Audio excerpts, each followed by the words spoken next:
قد كانت لكم أسوة حسنة في إبراهيم والذين معه إذ قالوا لقومهم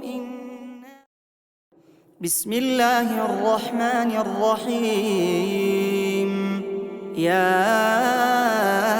أيها الذين آمنوا لا تتخذوا عدوي وعدوكم أولياء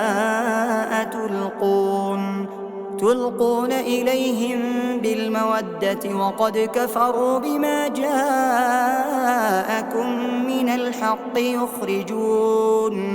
يخرجون الرسول وإياكم أن تؤمنوا بالله ربكم إن كنتم خرجتم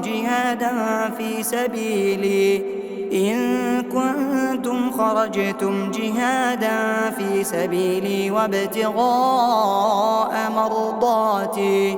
تسرون إليهم بالمودة وأنا أعلم بما أخفيتم وما أعلنتم ومن يفعله منكم فقد ضل سواء السبيل إن يثقفوكم يكونوا لكم أعداء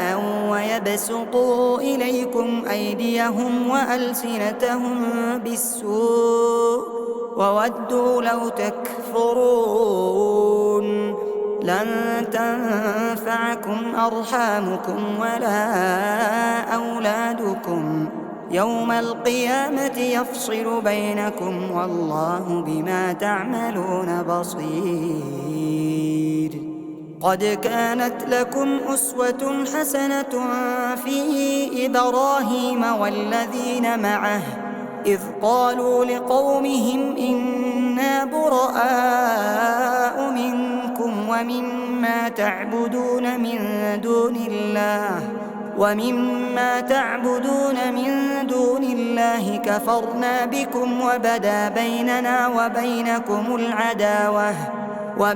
بيننا وبينكم العداوة والبغضاء أبدا حتى تؤمنوا بالله وحده إلا قول إبراهيم لأبيه لأستغفرن لك وما أملك لك من الله من شيء ربنا عليك توكلنا وإليك أنبنا وإليك المصير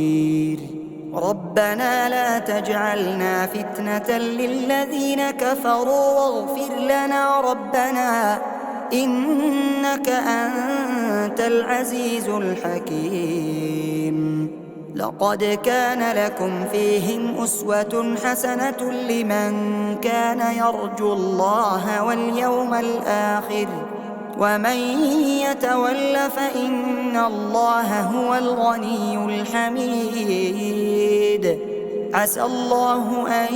يجعل بينكم وبين الذين عاديتم منهم مودة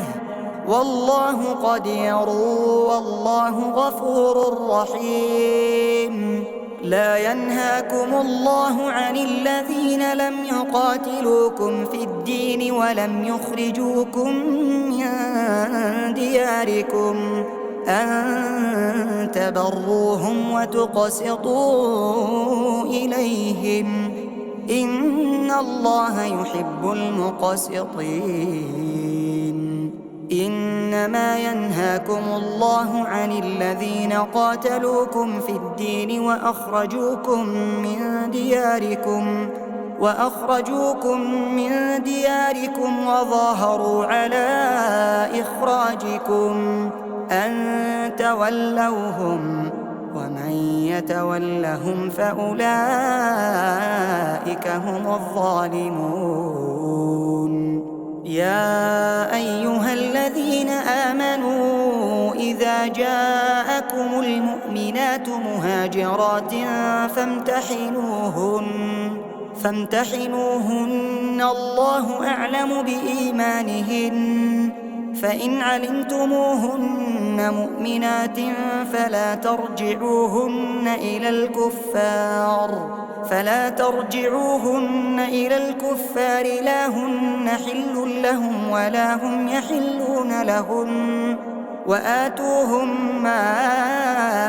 أنفقوا ولا جناح عليكم أن تنكحوهن إذا آتيتموهن أجورهن ولا تمسكوا بعصم الكوافر واسألوا ما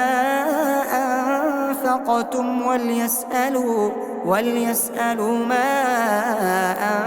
أنفقوا ذلكم حكم الله يحكم بينكم والله عليم حكيم. وإن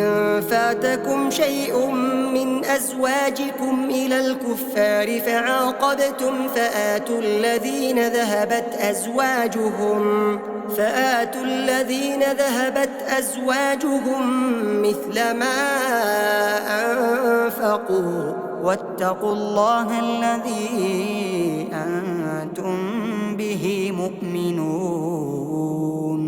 يا أيها النبي إذا جاءك المؤمنات يبايعنك على ألا يشركن بالله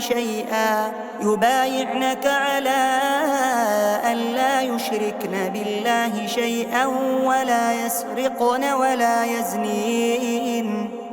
يزنين ولا يقتلن أولادهن ولا يأتين ببهتان يفترينه بين أيديهن وأرجلهن ولا يعصينك في معروف